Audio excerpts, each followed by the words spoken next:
With the mapping technique, we have located our different value areas and our chroma areas.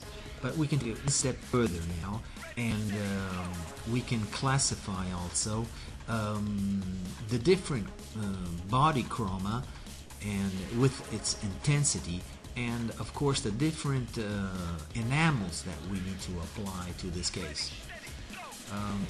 I want to make it really simple for you, so I can start drawing in color in these two units.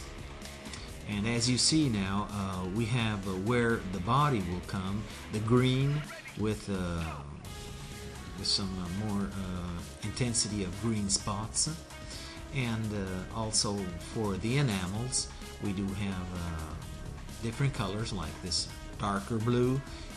Let's say it's a lower value enamel that needs to be applied in these areas, and the lighter blue is of course a higher value that needs to be placed in this area with this shape, of course.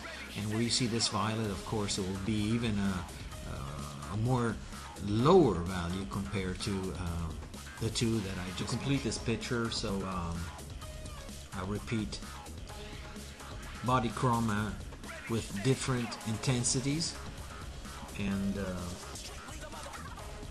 the enamels separated and classified into different, of course, colors to mention which are the value areas. So this is how the antagonist is classified, and this is how we want to transfer this information on the upper bridge that we will be building. So for a minute, let's just turn this around and look at it this way. So this is what we want to have. Of course, not with this contour and not with this form, but this is what we do want to have in our porcelains when we will be doing the build-up. Well, to make it more clear for your understanding, this is what we do want to have, okay? Something like this, where this will be our upper bridge, classified in its different stratifications that will respect, even if color will be different, its natural antagonist. Ready. Lyrical style of a flow, yo. Ready, steady, go. What you see here is the attachment of the prescription, and this attachment right here is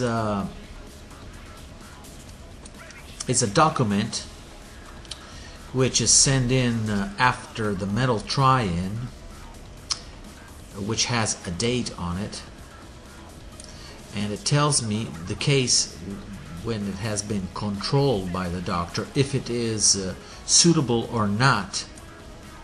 And in this case it is suitable, so the doctor statement is that at the stage of the metal try-in, the case was just fine, and it can proceed with the porcelain build-up and the porcelain try-in. And then this document describes also with what color scale this patient had his color revealed. And in this case we do have a Beta color scale which was used. And right here on the diaphragm we can see that on the 23rd, that means the left canine, the color that was given is in the cervical side. You see here it says cervical. We do have the need for a D3, while instead for the medium and the lower part, incisal part of the tooth, we do need for this canine a D2.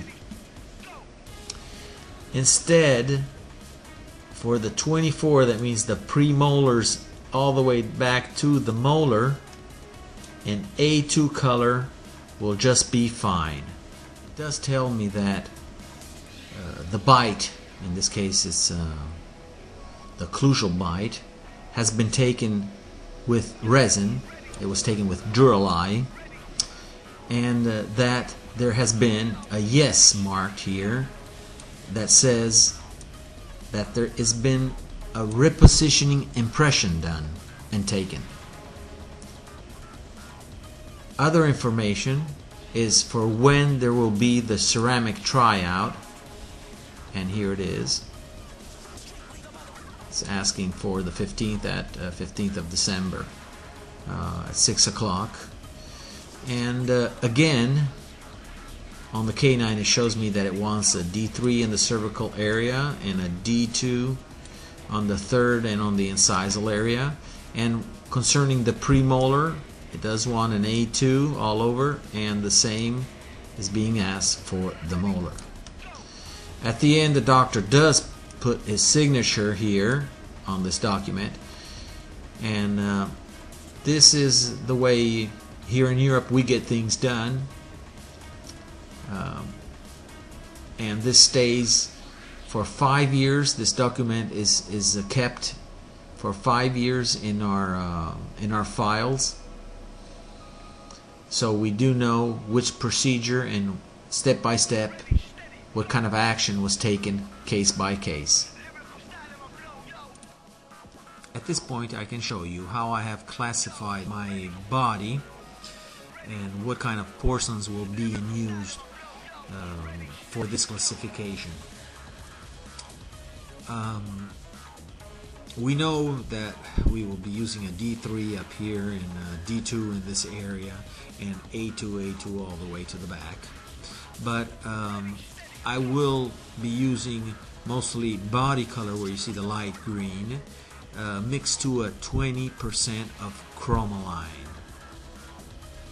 Then for the darker areas I will be using an opacious body plus a 25% of chromoline. Now, of course, it will not bring in evidence how you have seen the antagonist, all that dark shades out, but it will be enough to give to the bridge a tridimensional aspect. So this is what I will be doing for the porcelain body. Instead, when it comes to my enamels, I will be doing something different, because it comes to the values, and I will be bringing low value porcelain, which will be a medium incisal in the areas that are marked with this darker blue, while for the higher values, which it comes all the way up to the cuspids, to the tip cuspids of this bridge, I will be using an incisal light. And also translucent will be involved in this case, like for this distal contact of the canine, and also inside the occlusal parts that you will see on the tape of the occlusion of this bridge. So this is how I do classify my porcelain enamels. So here you have it, what a picture can do for you, and